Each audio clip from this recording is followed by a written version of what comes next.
जुमेरात है, आज गुरुवार आहे. तुम्हारा खत मिला, तुमचा पत्र मिळाला.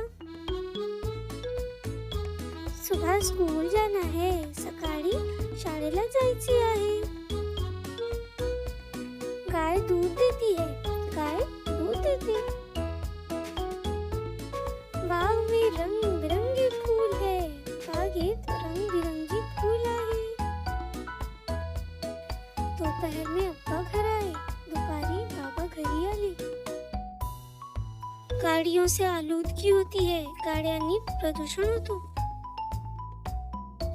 मुझे एक जरूरी काम है, मला एक महत्वाचे काम आहे. अमजद दौड़ता हुआ नीचे आया, अमजद पड़त खाली आला. अरशद ने आंखें खोली, अरशद ने डोळे उघडले.